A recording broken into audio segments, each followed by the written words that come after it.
NEET में एक student topper हो सकता है, मगर अगर उसके पास पैसा नहीं है मेडिकल कॉलेज में नहीं जा सकता। 7 साल में 70 बार पेपर लीक कि महंगाई के कारण हिंदुस्तान में हजारों महिलाओं को सुबह पीटा जा रहा है।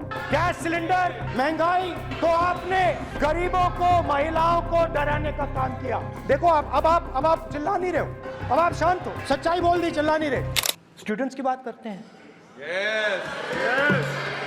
जो आप 2000 साल पहले की बात करते हो, थोड़ी सी भविष्य की भी बात कर देते हैं, इंडिया के फ्यूचर की बात कर देते हैं। रोजगार तो आपने खत्म कर दिया, नोटबंदी, जीएसटी, जो आपने स्मॉल एंड मीडियम बिजनेसेस थे उनको खत्म करके, युवाओं को आर्मी में अपॉर्चुनिटी मिलती थी, अग्निवीर उनके लिए आपने दे दिया, वो खत्म कर दिया, रास्ता ब्लॉक कर दिया। पब्लिक सेक्टर को आप प्राइवेटाइज करते हैं, वो रास्ता बंद कर दिया। और अब एक नया फैशन निकला है, नीट।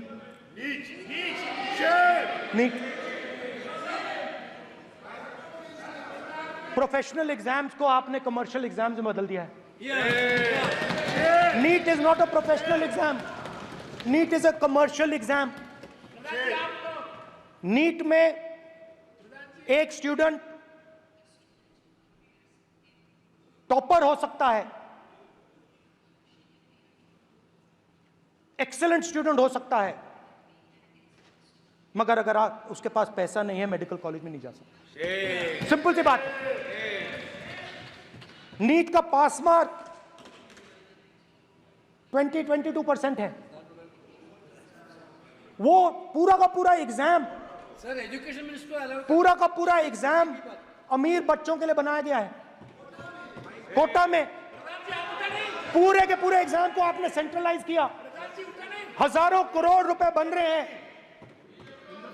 हजारों करोड़ रुपए बन रहे हैं। और कमर्शियल पेपर जो आपने बना रखे हैं, कमर्शियल एग्जाम्स, 7 साल में 70 बार पेपर लीक। प्रेसिडेंट्स एड्रेस में ना नीट की बात होगी, ना अग्निवीर की बात होगी, ये बातें नहीं होंगी। और हमने कहा, हम स्पीकर सर, हमने कहा कि एक दिन का डिस्कशन अलाउ कर दीजिए, हम आपके साथ खड़े होकर इसको रिजॉल्व करना चाहते हैं।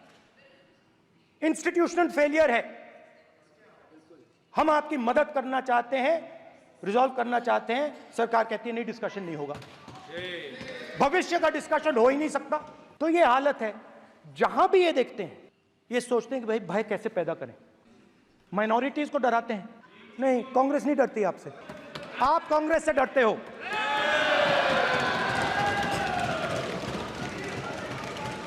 हिंसा, नफरत, माइनॉरिटीज के खिलाफ, मुसलमानों के खिलाफ, सिखों के खिलाफ, क्रिश्चियंस के खिलाफ।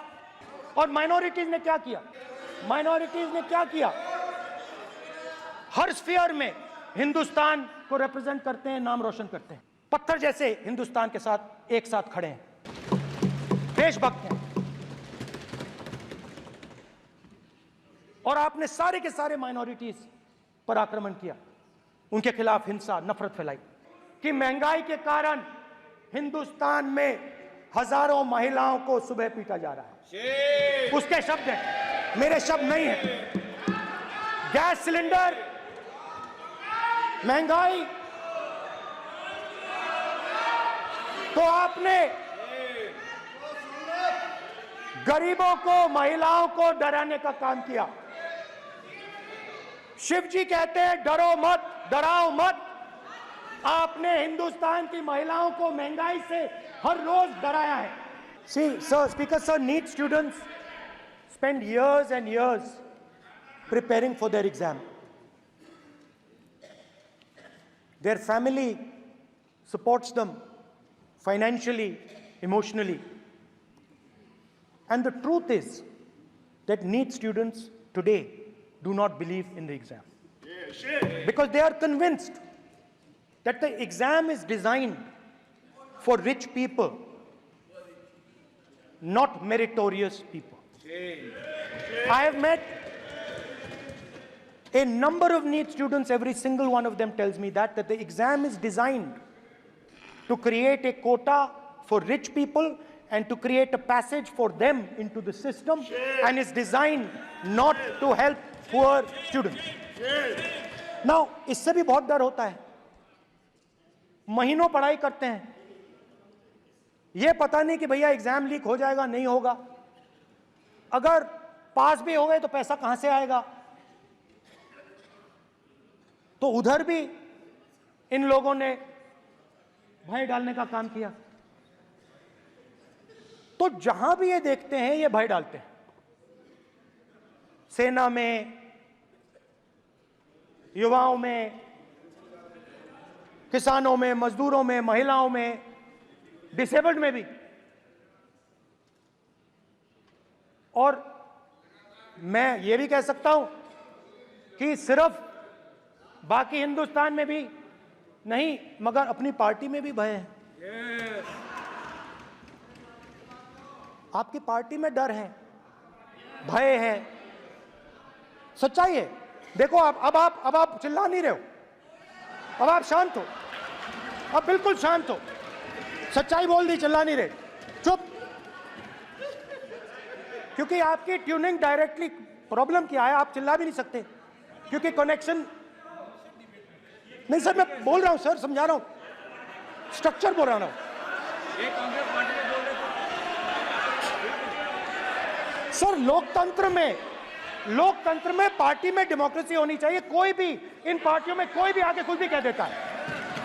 ग्रुप ऑफ 22, 23, 24, 25 सब जो बोलना है बोल देते हैं, मगर आपकी पार्टी में भय है. सत्यमेव जयते. ना डरो ना डराओ.